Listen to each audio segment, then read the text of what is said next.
नमस्ते, राधे राधे। कैसे हैं आप सभी? आई होप कि आप सभी अच्छे होंगे। नवरात्रि के इस पावन अवसर पर हम लाए हैं माता के 9 स्वरूप और उनका 9 औषधियों के साथ संबंध। तो इस सीरीज में आज है डे 5 माता स्कंद माता की पूजा होती है। माता स्कंद माता जो देवताओं के सेनापति कार्तिकेय की माता मानी जाती है। इन्हें आयुर्वेद के अनुसार बच्चों में जो ग्रह बाधा होती है उसका भी एक रूप माना गया है। बच्चों में ग्रहों की बाधा होती है जिनमें से स्कंद माता इत्यादि इत्यादि पढ़ते हैं और सभी के अलग अलग लक्षण बताए गए हैं। मतलब बच्चे अगर बीमार पड़ रहे हैं तो उन्हें जो भी लक्षण आ रहे हैं उसके अनुसार ये बताया जा सकता है कि उन्हें कौन से ग्रह की बाधा हुई है और उसके अलग उपाय होते हैं। खैर ये तो दूसरी टॉपिक है।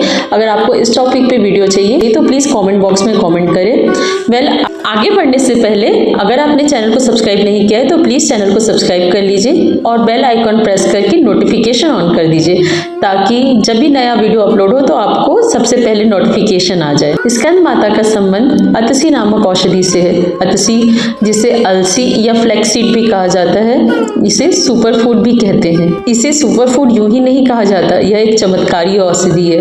क्यों? क्योंकि इसमें ओमेगा 3 फैटी एसिड, कई सारे हाई फाइबर कंपोनेंट्स, प्रोटीन्स और vitamin C, vitamin E, B complex भी प्रचुर मात्रा में पाया जाता है। इतने सारे गुण होने के कारण ये एंटीऑक्सीडेंट और एंटी इन्फ्लेमेटरी भी है। तो ये जॉइंट पेन खास करके ऑस्टियोआर्थराइटिस में इसका बहुत अच्छा रिजल्ट है। पर क्या आपको पता है अच्छी ऐसी मैजिकल औषधि है कि वो कॉन्स्टिपेशन में भी यानी कब्जी में भी काम करती है और अगर आपको अतिसार हो यानी डायरिया या डिसेंट्री हो गई है तो उसमें भी इसका ज़बरदस्त रिजल्ट है। बट यूज़ करने के ऊपर डिपेंड करता है कि यह कैसा काम करेगा। अगर किसी को कॉन्स्टिपेशन मतलब विबंध या कब्ज है, स्पेशली वातज विबंध है, तो अतसी का प्रयोग बहुत ही अच्छा रहता है। अब आपको पता कैसे चलेगा कि कौन सा कॉन्स्टिपेशन है?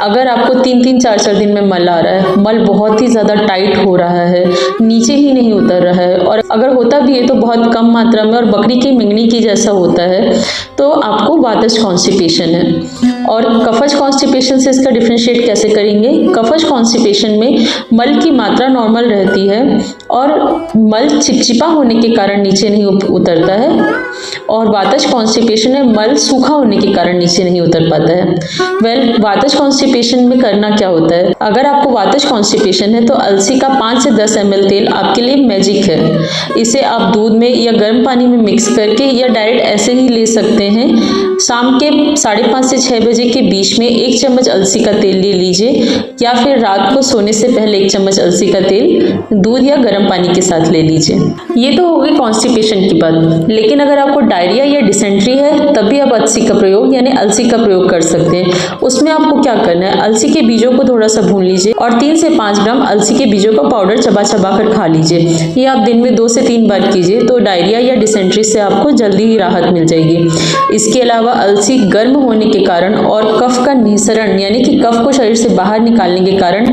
सर्दी में, स्पेशली जमी सर्दी में बहुत ही अच्छा रिजल्ट देती है। उसमें अलसी के बीजों को भूनकर खाने के साथ साथ अलसी के तेल की छाती, गले और नाक के आसपास मालिश और नाभि में 2 बूंद अलसी का तेल डालना ये बहुत अच्छा रिजल्ट देता है। इसके अलावा अगर किसी को यूटीआई हो जाए तो 1 चम्मच अलसी के बीजों को गर्म पानी में भिगा कर रखें, 2-3 घंटे बाद उस पानी को पी लें। ये यूटीआई में इतना फास्ट कम करता है कि पहले डोज से ही आपको रिलीफ मिलना शुरू हो जाएगा। अब आते हैं मेन पॉइंट पर। अलसी गर्म होने के कारण वात के मुख्य शामक में से एक है। जब शरीर में बहुत ज़्यादा पेन हो तो अलसी के ऑयल को इंटरनली और एक्सटर्नली दोनों प्रकार से यूज़ करना चाहिए।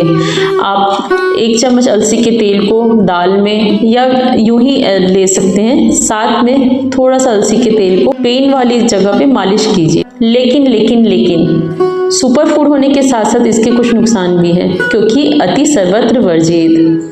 तो अगर आप बहुत ज़्यादा अलसी का प्रयोग करते हैं या कंटिन्यू बहुत लंबे समय तक अलसी का प्रयोग करते हैं तो ये आपकी आंखों को तो नुकसान पहुंचाता ही है, साथ साथ वीर्य में शुक्राणुओं की कमी कर देता है। अब बोलेंगे फीमेल पेशेंट को तो नुकसान नहीं करेगा? बिल्कुल, फीमेल पेशेंट को भी नुकसान करेगा। फीमेल्स में ओव्यूलेशन में डिस्टर्बेंस क्रिएट करता है। आज के लिए इतना ही। अगर आपको वीडियो पसंद आए तो प्लीज़ वीडियो को लाइक, शेयर और सब्सक्राइब कीजिए। किसी भी जानकारी के लिए या कंसल्टेंसी बुक करने के लिए नीचे दिए गए नंबर पर संपर्क कीजिए। धन्यवाद।